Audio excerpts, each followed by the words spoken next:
Père éternel, tu es le Dieu véritable, le Dieu unique, le Dieu qui a toujours un mot pour chacun de ses enfants, le Dieu dont la parole vient dans nos cœurs pour produire quelque chose de nouveau, pour donner la vie. Et ma prière ce matin, c'est cela, Seigneur, que ta parole proclamée produise la vie dans un cœur. Au nom de Jésus. Amen. Amen. Alors ce matin, je vais parler de Dieu comme le Dieu souverain. On va lire un texte dans Éphésiens 1, au chapitre 11. On va pas lire tout le verset, on va lire la deuxième partie du verset. D'accord? Donc à partir de celui qui opère, je pense que vous allez le repérer à peu près. D'accord? Donc on parle de Dieu et la Bible dit que Dieu est celui qui opère toutes choses d'après le conseil de sa volonté. Il dit que Dieu fait toutes choses parce qu'il a décidé et voulu. Ok? On va lire ensemble un autre petit verset, il est tout court dans le psaume 115. On va lire le verset 3. Notre Dieu, il est au ciel et il réalise tout ce qu'il veut. Ok? Si jamais on en doutait, notre Dieu est au ciel et il réalise tout ce qu'il veut. Moi, j'aime bien cette version-là. C'est pareil, c'est second, c'est ça. Hein? J'aime bien cette version-là. En fait, j'aime bien cette version parce que ça me rappelle un peu quand nos enfants ils disent « Ouais, c'est pas juste. » Et puis on dit « Hey, je fais ce que je veux. » Là, la discussion, elle est finie, là. Vous comprenez ce que je veux dire? La discussion, elle est... En fait, dès qu'on a un peu d'autorité, on peut se permettre ça. Moi, je dis ça à les enfants, mais dès qu'on a un peu d'autorité, on peut dire « Je fais ce que je veux. » Amen. Et là, la discussion, elle est close. Finalement, Dieu fait ce qu'il veut. Et la souveraineté de Dieu, ça ne veut rien dire d'autre que ça. Quand on dit que Dieu est souverain, on dit que Dieu fait ce qu'il veut. Amen. Ok, une chose est de le dire, une autre est de l'accepter. Je dis même pas là de le croire, parce que qu'on le croit ou pas, c'est un fait. Qu'on soit d'accord ou pas, Dieu fait ce qu'il veut. De la même manière que si mes enfants se rebellent, je leur dis, mais faites ce que vous voulez. Je fais ce que je veux. Vous êtes d'accord ou pas? Vous le croyez ou pas? Vous allez dire le contraire si vous voulez à qui vous voulez, mais moi, je fais ce que je veux. Amen. Ok, donc une chose est de le dire, parce qu'on le dit souvent, on le prie parfois, merci parce que tu es le Dieu, ou alors simplement tu es le Dieu souverain, etc.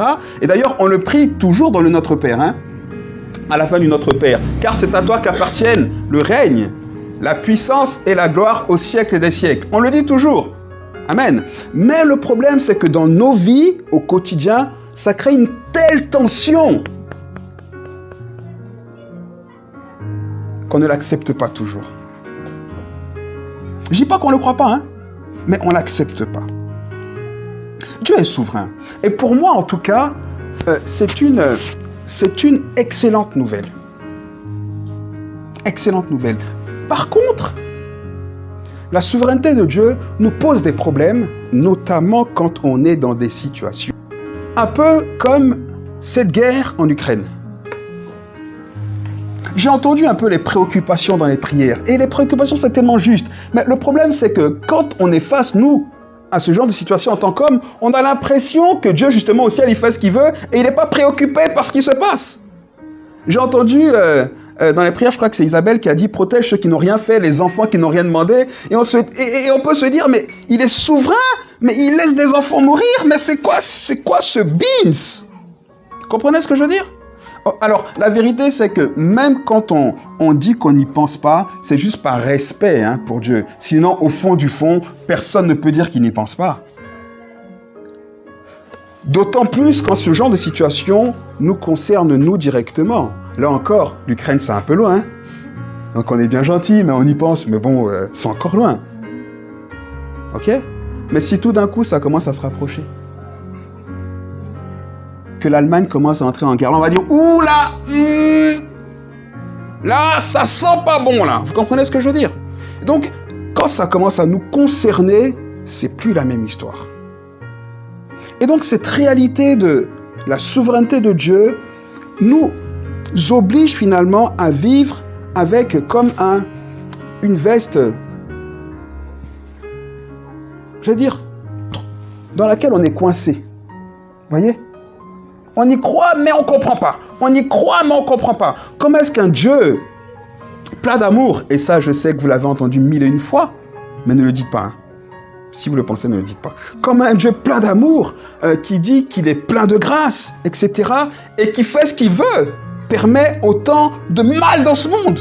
Comment est-ce qu'il peut permettre que je sois atteint d'une maladie? Comment est-ce qu'il peut permettre que je perde un enfant qui mort-né? Comment est-ce qu'un Dieu plein d'amour peut permettre ces choses-là? Comment est-ce qu'il peut permettre que je sois dans une relation dans laquelle je suis maltraité, frappé, tout le temps? Mais comment est-ce que Dieu peut dire, m'aimer, être plein d'amour et permettre en même temps cela à lui qui fait ce qu'il veut? Amen? C'est vrai ou pas? Il y a une autre tension, avant de revenir sur celle-ci qui me préoccupe aujourd'hui ce matin. Une autre tension que la notion de souveraineté de Dieu peut créer, c'est justement pour certains chrétiens, certaines personnes, de se dire que comme Dieu fait ce qu'il veut de toutes les façons, moi je reste dans mon coin et de toutes les façons, ce qu'il veut faire, il va le faire. Donc moi, j'attends qu'il fasse. Vous comprenez? Une forme de fatalité. Mais en même temps, si Dieu veut que tu travailles, que tu ne vas pas chercher du boulot, le boulot viendra pas taper à ta porte. Hein. Si Dieu veut que tu travailles pour avoir un salaire, tant que tu restes à la maison, le salaire, il ne viendra pas. Hein. Amen ou pas? Et donc, dans ces choses quotidiennes, on voit la réalité de la souveraineté de Dieu qui est toujours accompagnée par la liberté que Dieu a donnée à l'homme.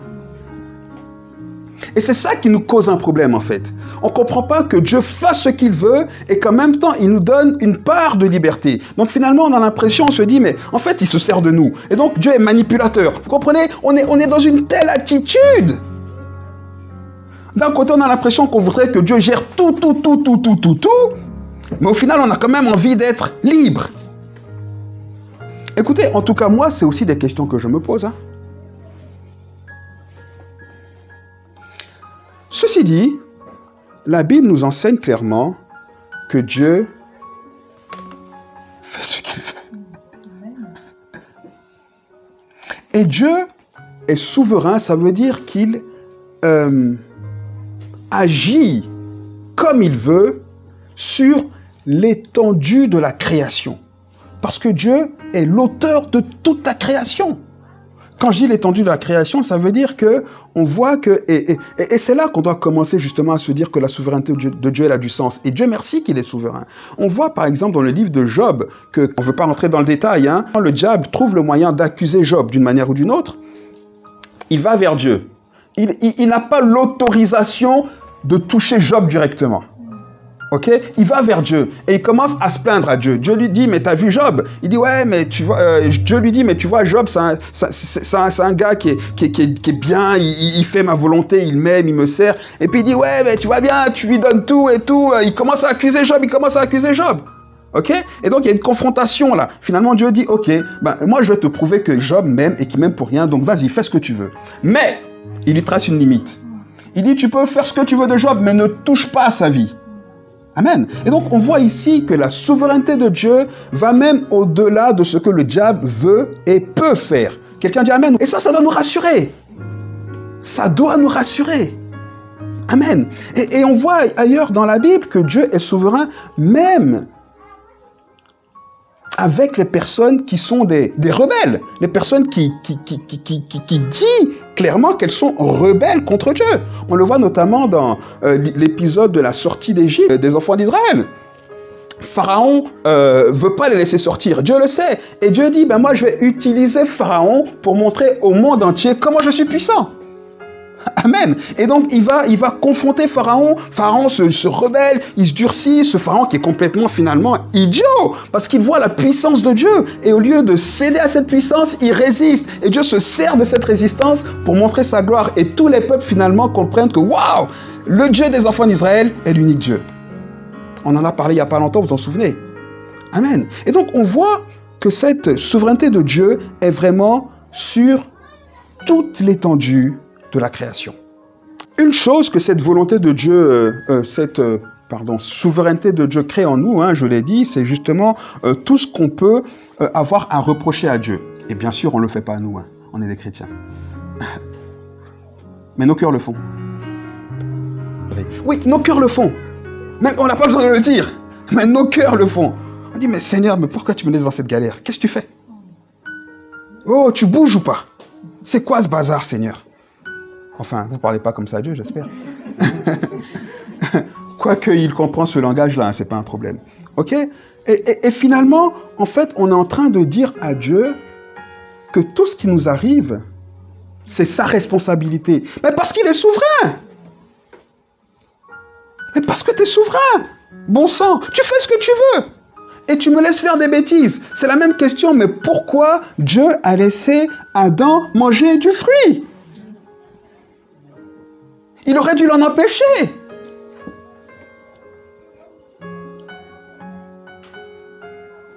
Mais vous n'avez pas idée de toutes les répercussions que ça aurait eu si Dieu avait empêché à Adam et Ève d'avoir cette liberté qu'on revendique aujourd'hui. Non, mais c'est pour dire qu'en fait, on revendique la liberté. Et d'un autre côté, on voudrait que Dieu balise tout. Au final, qui est injuste? Et donc, au final, la souveraineté de Dieu est une bonne chose. Parce que cette souveraineté, finalement, nous garde tellement de choses. Amen. J'aimerais qu'on lise un petit passage dans le livre de Job. Job 23. On va lire les versets 11 à 16. Avant de lire ce passage, je vous refasse une petite recontextualisation. D'accord? Tout le monde connaît plus ou moins l'histoire de Job. Et en fait, justement, l'histoire de Job est le prototype d'épreuves ou de choses qui nous arrivent dans la vie qui nous font remettre en question la souveraineté de Dieu. Parce qu'en fait, ce qui arrive à Job, c'est une souffrance injustifiée, de notre point de vue. Et du point de vue de Job aussi. Job ne comprenait pas pourquoi est-ce qu'il souffrait. Et on trouve, quand on lit l'histoire de Job, et qu'on comprend que c'est pas une fable, et que Job a vraiment souffert tout ce qu'il a souffert, c'est dur. C'est très difficile. Parce qu'en un claquement de doigts, Job perd ses 10 enfants. Comme ça. Tous, d'un coup. Il perd tous ses biens. D'un coup. Et ça ne s'arrête pas là. Il est atteint d'une maladie incurable, grave. Mais ce n'est pas la petite maladie incurable qui nous laisse alité. Il en souffre. C'est des ulcères qu'il a sur la peau. On ne sait pas exactement ce que c'était, mais il doit se gratter, le pauvre, il en souffre. Quelqu'un se rappelle maintenant de ces petites plaques au bras desquelles il se plaignait, hein? Hein? Tout était tombé, en tout cas sur Job, le ciel était tombé, enfin, l'expression est justement là, l'expression elle est bien placée. Le ciel était tombé sur la tête, concrètement. Et on ne comprenait pas pourquoi. Job le premier, il ne comprenait pas ce qui lui arrivait. Et ces 3 copains qui arrivent, qui font dans leur discours avec Job, qui font le contenu du livre de Job, arrivent en disant, mais tu as péché, Job. Cherche pas à comprendre. Même si tu ne sais pas, tu as forcément péché. Parce que Dieu est juste. Parce que Dieu est bon. Donc, même si tu ne connais pas ton péché, reconnais que tu as péché pour que Dieu te sorte de là. Et Job, il disait, mais qu'est-ce que vous racontez? Moi, je suis juste. J'ai rien fait. Et il le dit, on va le lire ici, à partir du verset 1, le chapitre 23. Quelqu'un là? J'aimerais une version français courant. Alors, Job a répondu, je suis toujours révolté contre Dieu et je continue à me plaindre. Ok, vous comprenez déjà? Ok, donc ça veut dire qu'on a le droit de se révolter contre Dieu, hein? Parce que là, on a dit tout à l'heure que nos révoltes restaient dans nos cœurs. Job, il a quand même le courage de dire, je suis révolté contre Dieu. Il va expliquer pourquoi. Vas-y. Pourtant, le malheur que Dieu m'envoie est plus grand que ma plainte. Je voudrais bien savoir où Dieu se trouve. Ok. J'irai jusqu'à sa maison. Je lui présenterai ma défense. J'aurai beaucoup de reproches à lui faire. Je connaîtrai ses réponses. Je comprendrai ce qu'il me dirait. Est-ce qu'il m'attaquerait brutalement? Non. il m'écouterait avec attention. Dieu reconnaîtrait une chose, celui qui discute avec lui est un homme droit. Ok, arrêtons-nous là. Vous comprenez ce que Job dit? Ok, on va finir et puis je ferai un petit commentaire. Verset 8, continue s'il te plaît. Je fais le 8 direct. Verset 8, ouais. Mais si je vais à l'est, Dieu n'y est pas. Si je vais à l'ouest, je ne le trouve pas. Est-ce qu'il est occupé au nord? Je ne le vois pas. Quand je reviens au sud, je ne l'aperçois pas. Pourtant, il connaît bien le chemin que je prends. S'il me fait passer par le feu de la souffrance, j'en sortirai pur comme l'or. J'ai suivi fidèlement ses traces. J'ai gardé sa route sans m'éloigner. Je ne me suis pas écarté de ses commandements. J'ai gardé dans mon cœur tout ce qu'il m'ordonnait. Mais c'est lui qui décide. Ok, on va s'arrêter là, verset 12. Alors, dans cette souffrance, je viens de le dire, les amis de Job lui disent « C'est ta faute ». À quelque part, ils n'ont pas tort. Parce que quand on a un souci et qu'on commence à discuter avec Dieu, le problème ne peut jamais venir de Dieu. Amen. Le problème ne peut jamais venir de Dieu. Dieu ne peut jamais être ni coupable, ni responsable de ce qui nous arrive. Et c'est ça qui est dur en fait.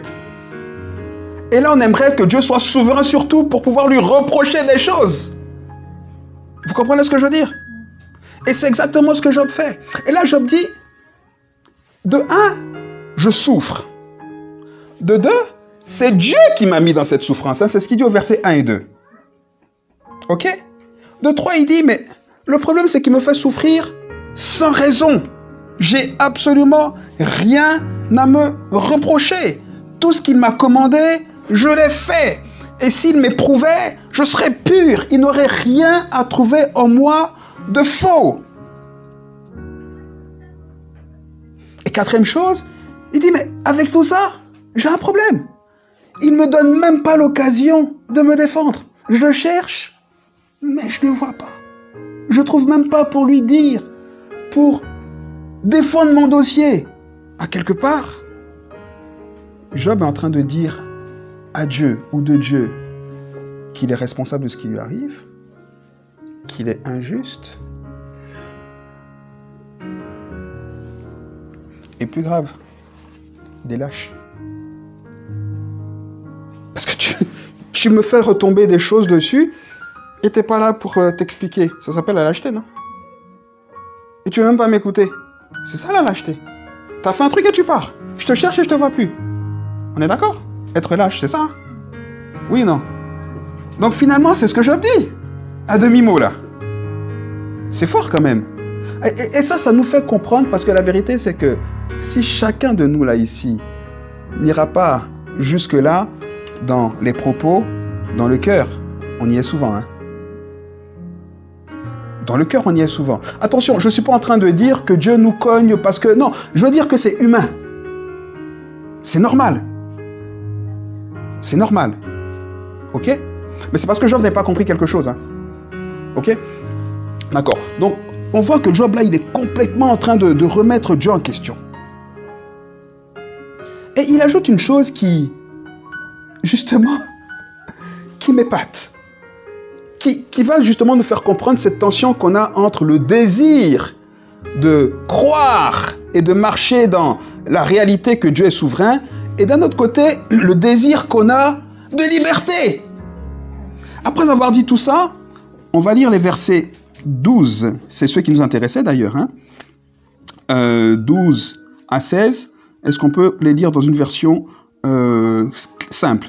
Donc, prends le verset 13 plutôt. Ici, Job dit quoi? Job dit, j'ai rien à me reprocher, Dieu est un lâche, etc., etc., mais de toutes les façons, il fait ce qu'il veut. Job est fataliste. Vous comprenez? Job est en train de dire que tout ce qui lui arrive, c'est la faute de Dieu. Et que de toutes les façons, à quoi beau se battre, à quoi beau même prier, à quoi beau chercher la face de Dieu, parce que de toutes les façons, il est méchant, il fait ce qu'il veut. Parce que quand même, quelqu'un qui a frappé Job comme ça, il est méchant. On est d'accord. Il n'y a rien de l'amour de Dieu dans ce qui est arrivé dans la vie de Job, excusez-moi. Oui ou non? Oui. Mais justement, c'est parce que c'est pas Dieu. Mais est-ce que Job, il reproche au diable ici? Vous comprenez ce que je veux dire? Ok. Donc ici, Job dit clairement, de toutes les façons, et ça, on est parfois dans cette fatalité. Mais pourquoi j'attire votre attention sur ça? Parce que la crainte, c'est pas la crainte en fait, la peur de Dieu. Avant de dire ça, on va finir. Vas-y. On est au verset... On a lu le verset 13, 14. Lis le verset 15. On a lu le verset 14. 15, s'il te plaît. Voilà pourquoi je suis terrifié devant Dieu. Oui. Plus je réfléchis, j'ai peur de lui. 16. Car c'est bien Dieu qui m'affaiblit. Tout mon courage, c'est lui le Dieu très grand qui vient me terrifier. Écoutez ce que Job dit. Attendez. Il faut que je prenne un peu de temps ici. Dans ma version, c'est marqué au verset 15, « Voilà pourquoi sa présence m'épouvante. » Vous comprenez? Si quelqu'un a peur de la présence de Dieu, est-ce qu'il peut aller dans la présence de Dieu? Vous comprenez? Ça veut dire qu'il y a une forme de compréhension de la souveraineté de Dieu qui peut gentiment nous éloigner de Dieu parce que ça fait qu'on en a peur. Quand on n'a pas compris ce que veut dire la souveraineté de Dieu, ce que ça crée, c'est pas de la crainte, c'est de la peur. Job dit, sa présence m'épouvante. Et il dit ensuite, quand j'y pense, quand je pense à Dieu et quand je pense à ce qu'il est... Parce que justement, Job tient Dieu pour responsable. Et donc il dit, quand je pense à ce qu'il est capable de me faire, j'ai peur de lui. Ouais, je veux dire, et le problème, c'est ça qu'on a en fait. Parce qu'on associe tout ce qui nous arrive à la souveraineté de Dieu. Et même le mal. Vous comprenez ce que j'essaie de dire ou pas? Les choses mal qui nous arrivent, finalement, on en tient Dieu responsable ou pour responsable. Et donc forcément, qu'est-ce que ça fait? Ben, ça crée de la peur. On dit non, mais un Dieu comme ça où? Et Job ajoute, il dit, Dieu, verset 16, a brisé mon courage, le Tout-Puissant. Et donc on connaît la toute-puissance de Dieu. Donc finalement, on se dit, mais si je suis dans les griffes de ce Tout-Puissant-là et qu'il me traite comme ça, autant m'en séparer. Vous comprenez ce que j'essaie de dire ou pas? Et donc finalement, la tension que crée cette compréhension biaisée de la souveraineté de Dieu, c'est de dire finalement, parce que Dieu est souverain et que mon Dieu est dans le ciel et qu'il fait ce qu'il veut, donc mon Dieu qui fait ce qu'il veut, il permet ou il fait en sorte que le malheur m'arrive. Et finalement, quand on est dans la galère, c'est la faute à qui? La faute à Dieu. Et qu'est-ce qui se passe? On a un peu plus peur de Dieu. Plus la galère est longue, plus on a peur de lui, plus on s'éloigne de lui, moins on a envie d'être dans sa présence. Amen ou pas? Et qu'est-ce qui se passe quand c'est comme ça? Quand on sort de la présence de Dieu, non seulement on se perd, mais on commence à dire merci de qui? Parce qu'il existe le diable. Hein? Et je pense que malheureusement, les chrétiens, on vit trop souvent avec... l'idée que le diable existe, mais qui peut rien nous faire. Enfin, je sais pas, c'est l'impression que j'ai. Ou alors, on n'a pas la notion qu'il existe. Et que, comme on chante l'amour et la grâce de Dieu, on doit aussi se rappeler la haine du diable. Vous comprenez ce que je veux dire? Le désir de nous détruire du diable.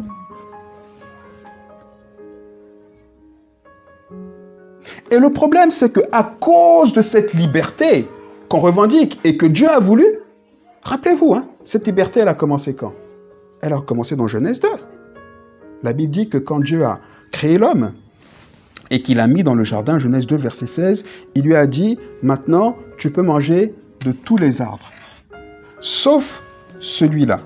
Le jour où tu en mangeras, tu mourras. Donc ça veut dire que Dieu a dit à Adam, cet arbre-là, tu peux en manger, hein? C'est ça la souveraineté de Dieu. Tu peux en manger, mais tu es libre de faire ce que tu veux, hein? Mais le jour où tu en mangeras, tu souffriras. Tu seras malade.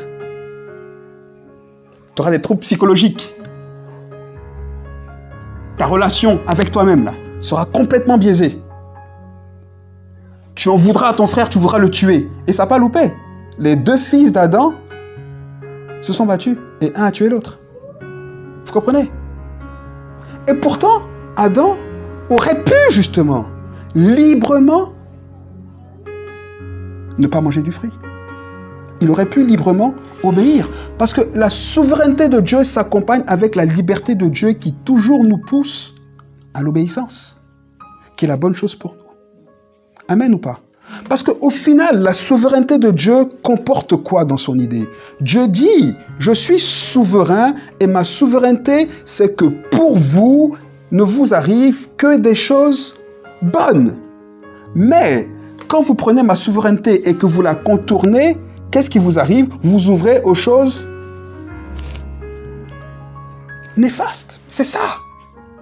Amen ou pas? Et donc finalement, la souveraineté de Dieu est pour nous une bonne nouvelle. Parce que, écoutez, si on croit en un Dieu souverain, mais qui est aussi un Dieu plein d'amour, aussi un Dieu bon, eh bien, finalement, on doit être rassuré. Oui ou non? Et donc finalement, quand quelque chose de mal nous arrive, on ne va pas dire comme Job, mais qu'est-ce que j'ai fait? Pourquoi est-ce que tu fais ça? Non, on va dire, Seigneur, je sais que pour moi, tu as un plan de paix. Et donc cette situation, je ne la comprends pas, mais s'il te plaît, enlève-la de moi. On vient à Dieu dans un esprit, justement, de confiance, confiant que Dieu a pour nous le meilleur. Pas dans un esprit de jugement, pas dans un esprit de toutes les façons, je mérite ce que j'ai fait. Pas dans un esprit de Dieu est méchant. C'est ce qu'Emmanuel disait. Mais on se voit tellement pécheur. Et on voit Dieu tellement méchant. Un Dieu qui est là-haut, qui fait ce qu'il veut. Et quand on pêche, il nous tac. Et on est marqué. Non. Écoutez, la grâce de Dieu a même trouvé Caïn. Je ne sais pas si vous vous rappelez, mais quand Caïn a tué Abel, Dieu lui a dit, je te marque, maintenant tu pars. Il a dit, mais Seigneur, oui, j'ai fait ce que j'ai fait, mais ta marque là, à cause d'elle, je ne vais pas vivre longtemps. Tous ceux qui me verront voudront me tuer. Et Dieu a fait un décret. Il a dit, je décrète que personne ne touchera Caïn. Mais vous imaginez un Dieu comme ça? Et c'est de ce Dieu-là qu'on a peur. Et c'est de ce Dieu-là qu'on pense, non mais, il est trop méchant. Oh, je ne peux rien lui demander. Oh, mais de toute façon, je mérite ce que j'ai fait. Et puis il veut me punir. Non. Non. La souveraineté de Dieu est pour nous une balise rassurante. C'est l'assurance qu'on est dans les bras. Vous savez, c'est comme un bébé qui ne peut même pas se poser la question parce qu'il n'a pas la conscience, mais qui est bien dans les bras de ses parents. Vous comprenez? C'est ça. La souveraineté de Dieu, ça doit être pour nous l'image de quand on prend un enfant. À un certain âge, c'est difficile, mais quand ils ont 2, 3 ans, 4 ans, tu le prends, tu le jettes, il rigole. Il n'est pas conscient qu'il peut tomber. C'est ça que la souveraineté de Dieu doit produire en nous. L'assurance qu'on est dans les bras du Dieu fidèle et bon. Et que quoi qu'il arrive, il trouvera le moyen de nous sortir de cette passe. Parce que finalement, et c'est ce qui est extraordinaire aussi dans la fidélité de Dieu, et je finirai avec cette pensée, c'est que la volonté ou la liberté que Dieu nous a donnée ne pourra jamais contrarier les plans de Dieu. Ça veut dire que quand même on désobéit dans le plan de Dieu, Dieu se trouve le moyen, de restaurer ce qu'il veut, de faire ce qu'il veut. On le voit à la chute. Dieu aurait très bien pu prendre Adam et Ève, les tuer tout de suite. On n'aurait même pas pu discuter là, il n'y aurait même pas eu tous ces discours-là, oui ou non? Il aurait pu les tuer, faire un nouveau Adam, une nouvelle Ève, et puis barrer le fruit. Dire, bon, cet arbre-là, tu ne le manges pas du tout, et puis c'est où on l'enlève, oui ou non? Mais Dieu n'a pas fait ça. Dieu a dit, ok, tu as mangé, tu vas subir les conséquences, on est d'accord. Ça aussi, il faut l'entendre. Il faut aussi entendre que Dieu est souverain, mais que toutes les actions qu'on pose, tous les actes qu'on pose, vont avoir des répercussions et qu'on doit subir finalement, qu'on doit assumer. Amen. Par exemple, si je vole, et qu'on me met en prison, je ne vais pas dire Seigneur, sors-moi de prison, non. Je peux dire Seigneur, pardonne-moi parce que j'ai volé, ok, sors-moi de cette galère, mais si on me condamne à 2 ans de prison, bon, le Seigneur, je vais aller en prison. Il va m'aider peut-être à supporter la prison, oui. Mais je vais quand même assumer mes actes. Et c'est ça qu'on ne comprend pas. Pour nous, la bonté de Dieu doit nous sortir des actes, de la responsabilité, doit nous dégager de la responsabilité des actes qu'on a commis. On est injuste, hein? Vous comprenez ce que je veux dire? Alors non, Dieu ne nous sort pas de la responsabilité de nos actes parce que c'est le moyen pour lui justement de nous enseigner. Toujours. Mais par contre, il nous écoute. Par contre, il va venir pour nous sortir de cette galère. Il va nous préserver dans cette galère. Il va s'arranger finalement pour que le plan qu'il a pour nos vies, on puisse y entrer. On aura peut-être pris un détour, plus ou moins long, mais il va toujours s'arranger pour qu'on puisse entrer dans le plan, dans son plan. Amen. Il y a tellement d'exemples. Les enfants d'Israël qui sortent d'Égypte, d'accord, qui font ce veau d'or. Dieu est en colère. Dieu dit, vous avez péché, je vous condamne, évidemment, mais vous allez quand même arriver en Égypte. Le seul problème, c'est que vous allez passer un peu plus de temps à Canaan. Merci. Vous comprenez? Et finalement, en fait, nous, on veut le beurre, l'argent du beurre et la baguette. On veut tout. Et quand Dieu ne nous donne pas tout ça, mais tu es méchant. Oui, mais tu n'avais pas l'argent de la baguette. Est-ce que c'est ma faute? Tu veux la baguette, mais tu n'avais pas l'argent de la baguette. Qu'est-ce que j'ai à voir? Par contre, si on dit à Dieu, Seigneur, je veux le pain, je veux le beurre, je veux l'argent du beurre et je veux la baguette, il va dire, ok, maintenant on va travailler ensemble pour que tu aies l'argent pour la baguette. Ok, on va faire comme ça. Aujourd'hui, tu ne l'as pas eu, c'est pas bien grave, tu vas l'avoir. Peut-être que ça te prendra 2 ans, mais tu vas l'avoir. Nous, c'est ça là qu'on ne veut pas, le temps là. C'est trop long, je veux maintenant. Et Dieu doit nous donner. La vérité, les amis, c'est que Dieu fait ce qu'il veut. Et gloire à Dieu. Gloire à Dieu. Parce que la souveraineté de Dieu nous rattrape toujours de nos propres bêtises. Et gloire à Dieu pour ça. Amen. Parce que Dieu toujours nous ramène dans son plan d'amour. Toujours, toujours. Parfois ça pique, parfois ça fait mal, oui, évidemment. Mais parce qu'on est têtu. Parce qu'on fait des mauvais choix. Amen. Mais la souveraineté de Dieu doit aussi nous faire accepter d'assumer non seulement nos mauvais choix, de reconnaître qu'on a fait des mauvais choix et d'accepter finalement l'enseignement de Dieu au travers de ces mauvais choix, en lui faisant confiance pour dire, même si maintenant je passe par un temps difficile à cause de mes choix, jamais à cause de toi Seigneur, j'ai confiance en toi pour que ton amour me rattrape. Amen ou pas? C'est ça la souveraineté de Dieu. Amen. Alors ce matin, j'aimerais vous laisser avec cette pensée. J'aimerais qu'aujourd'hui, quand vous pensiez ou que vous lisiez ce texte de Psaume 115, verset 3, en disant « Mon Dieu est dans le ciel et il fait ce qu'il veut », ça vous apporte de la joie, de l'assurance, pas de la crainte. Pas en train de dire comme Job, mais de toutes les façons, il fait ce qu'il veut, il m'a déjà condamné et il me laisse même pas lui dire. Et tout. Non. Job, là, c'est un mauvais exemple. On doit juste se dire, je sais que Dieu est bon pour moi. J'ai fait une bêtise, j'ai fait un mauvais choix. Mais Dieu ne le prend pas en compte. Je suis prêt à assumer les conséquences de ce choix. Et là encore, on peut dealer avec Dieu, j'ai dit, Caïn a dealé avec Dieu. Et donc là encore, on peut aller vers Dieu pour dire, Seigneur, vraiment les conséquences de mon choix, je ne peux pas les gérer. Il faut aussi lui faire confiance pour ça. J'aimerais que vous ayez une confiance totale en Dieu pour croire que Dieu est la seule personne qui ne veut que votre bien. De manière absolue. Amen ou pas? Et j'aimerais vraiment planter cette semence-là dans le cœur de quelqu'un ce matin. Que quelqu'un parte d'ici en se disant, Dieu, qui est le Tout-Puissant, ne veut pour moi que le bonheur. Amen. Quelqu'un m'entend, mais quelqu'un n'est pas convaincu. C'est à cause de cette image de Dieu qu'on a. Et j'aimerais vraiment la renverser, cette image. Parce qu'elle est fausse. En Dieu, il n'y a rien de méchant. En Dieu, il n'y a rien de mauvais. Rien. Dieu est la bonté. Il est l'amour.